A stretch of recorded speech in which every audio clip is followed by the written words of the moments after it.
Hello everyone and welcome to section 1 of the course, Installing and Configuring Kali Linux. Now let's look at what we'll be learning in this section.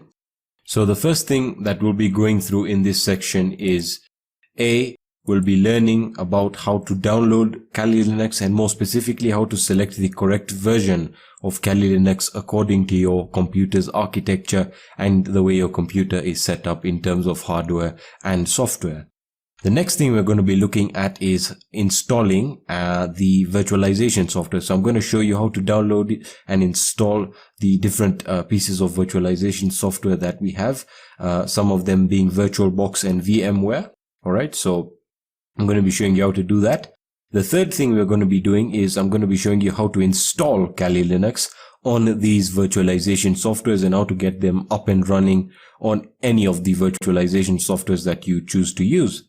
All right, and lastly, we'll be setting up the services in Kali Linux and I'll be showing you how to get up to speed with Kali Linux and how to use it.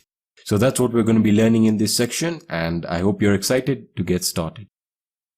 Hello everyone and welcome to this video. In this video, we're going to get started with downloading Kali Linux. More specifically, we're going to be looking at how to select the correct version of Kali Linux according to your system or your computer's architecture and operating system. Now, the first thing you want to do is just open up any favorite browser that you have or any browser that you use. I'm going to be using Mozilla Firefox, and this will work on any operating system. It really doesn't matter whether you're running Windows, Linux, or Mac OS. All right, so you just want to perform a Google search for Kali Linux. All right, it's as simple as that. And it's going to be the first link right here. So it's going to say Kali Linux, penetration testing and ethical hacking Linux distribution. So yes, Kali Linux is Linux. We already know that. So just click on the link and it should take you to the website, which is pretty awesome. And it's going to give you the fantastic headline here saying our most advanced penetration testing distribution ever. Now, Kali Linux is fantastic for penetration testing, and it'll give you a good sense to understand what we're going to be doing, how we're going to perform attacks, and how to prevent the attacks with Kali Linux. All right. So the first thing you need to do is you just want to go straight into downloads. All right. So make sure you click on downloads, and now on this page, it'll give you all the downloads that you can basically download, but you're going to notice something is that there are a lot of options here. And this is what I was talking about. It's very important that you select the correct version that is in accordance or that relates to your operating system. And furthermore, your computer's system architecture or your processor architecture.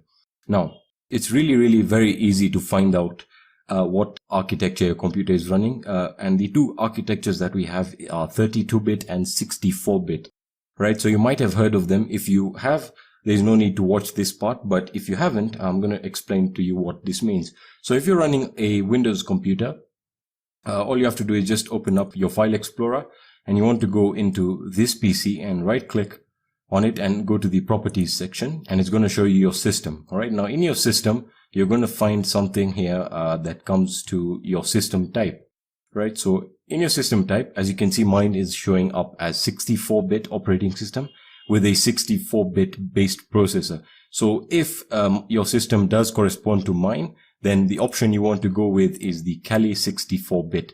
All right. If yours is a 32-bit, you want to make sure you select that one. All right. That's very important for the purposes of the video. Don't worry about the other versions right here that have the Lite or the Mate or XFCE. These are just different customized versions of Kali Linux running different desktop environments. So that's something you really don't want to touch right now, but we can look into that maybe in the future.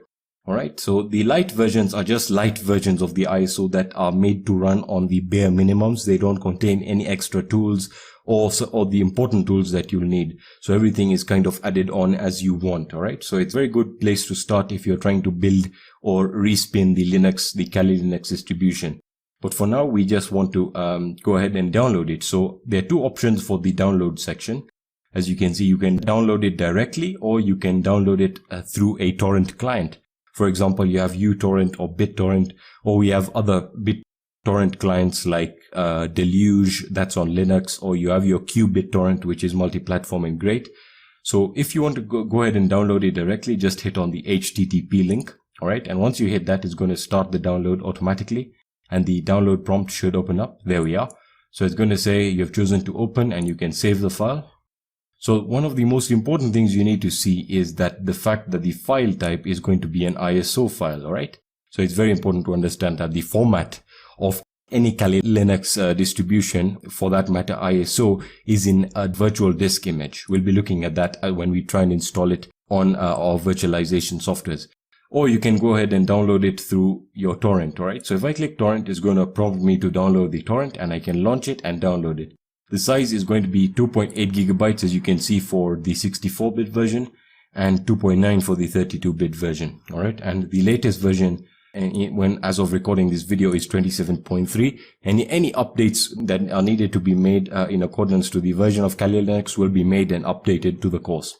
Alright, so once it's downloaded, we'll be moving on to the next video. In the next video, we'll be looking at installing our virtualization softwares, which are VirtualBox and or VMware.